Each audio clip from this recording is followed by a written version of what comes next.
Chapitre 2, les espaces productifs en France. Alors, ce qu'on avait vu, c'est que la mondialisation entraîne une concurrence de plus en plus importante des différents espaces. Et donc dans ce chapitre, on s'est intéressé aux modifications qu'entraîne la mondialisation sur les espaces productifs français. Premier point, on s'est intéressé aux espaces agricoles et on a vu qu'ils étaient de plus en plus spécialisés. Depuis les années 60, l'agriculture s'est modernisée. La mondialisation et la politique agricole commune, la PAC, ont entraîné et ont favorisé cette modernisation. On est passé d'une agriculture traditionnelle à une agriculture dite intensive. Intensive parce qu'elle utilise massivement des produits chimiques et des outils mécaniques comme les tracteurs. Tout ça s'est traduit par donc une spécialisation de ces espaces qu'on avait observé à Bordeaux. On l'a vu donc, comme je vous l'ai dit, le vignoble bordelais dont le vin prestigieux était vendu dans le monde entier est une des spécialisations de l'agriculture. On parle donc de culture spécialisée, bien intégrée à la mondialisation, figurée en rouge sur cette carte. Le bassin parisien, lui, est aussi caractérisé par le développement de grands champs de céréales, qu'on appelle le paysage ouvert. Autre exemple, la Bretagne, en vert foncé, s'est spécialisée dans un élevage intensif, de porcs, de volailles, etc. Ce modèle d'agriculture intensive et d'élevage reste cependant fragile, car il est soumis à une très forte concurrence dans la mondialisation, notamment la concurrence de pays émergents qui sont capables de produire à bas coût, c'est-à-dire moins cher, comme le Brésil. Autre limite de ce modèle, donc autre problème, il entraîne une pollution de l'environnement qui met parfois en danger la santé humaine.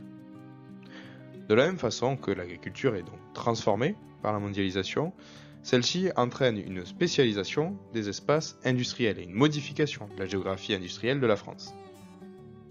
Dans notre deuxième partie, on s'est donc intéressé aux dynamiques des espaces industriels.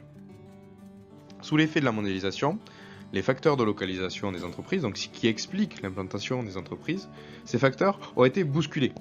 Les industries traditionnelles, qui reposaient sur d'anciens facteurs de localisation, c'est-à-dire la proximité des matières premières, comme le charbon et les métaux, et une main-d'œuvre importante, avaient permis le développement de l'industrie de l'acier par exemple. Avec l'épuisement de ces ressources et la concurrence due à la mondialisation, ces industries sont entrées en crise, ce qui a provoqué la fermeture de ces entreprises, la désindustrialisation de ces régions et un fort taux de chômage.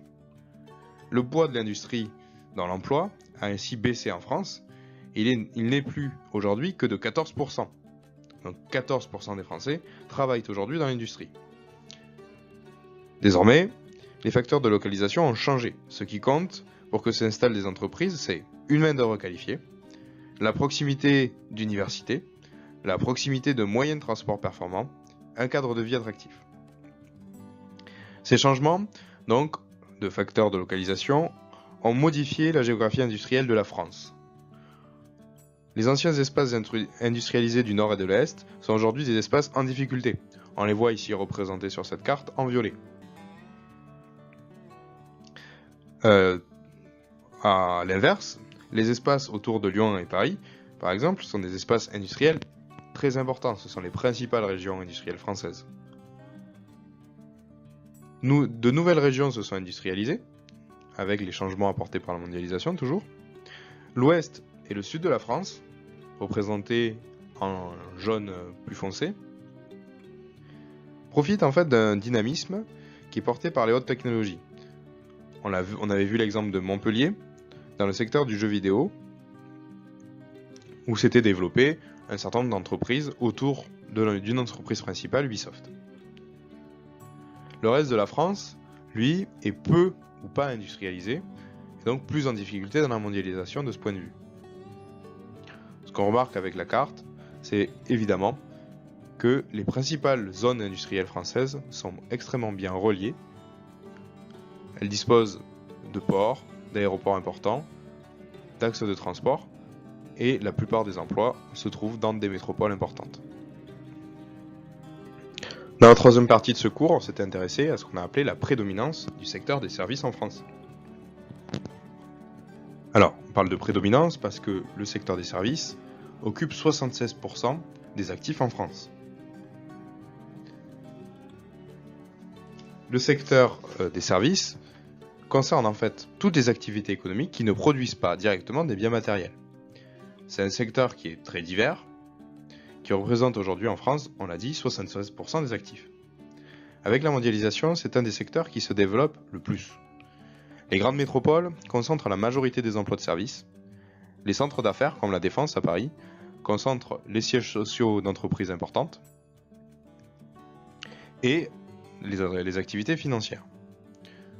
A l'inverse, à la périphérie des villes, on trouve plutôt des activités commerciales, donc notamment les centres commerciaux, et on avait donné l'exemple du centre commercial de Buchelet à Mantes-la-Jolie.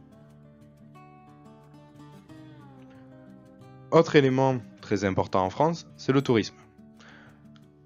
La France est la première destination touristique mondiale grâce à un certain nombre d'atouts, et donc c'est ce qui lui permet d'accueillir 85 millions de touristes par an. Donc ces atouts, c'est un patrimoine culturel extrêmement riche, des parcs de loisirs nombreux, et qui ont plutôt du succès, des espaces spécialisés dans le tourisme balnéaire par exemple, ou en montagne surtout, des sports d'hiver. En France, le tourisme se concentre particulièrement sur les littoraux de la façade atlantique ou de la Méditerranée. Les sports d'hiver sont plutôt pratiqués dans les Alpes ou dans les Pyrénées, tandis que Paris propose un tourisme culturel important.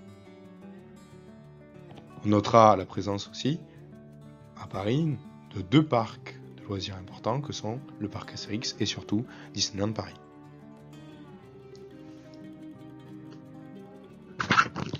Pour conclure, la mondialisation, par la concurrence qu'elle implique, a profondément modifié la géographie de la France, la géographie économique de la France. Des régions autrefois industrielles se retrouvent par exemple aujourd'hui en difficulté, tandis que d'autres profitent de leur atout pour se développer économiquement.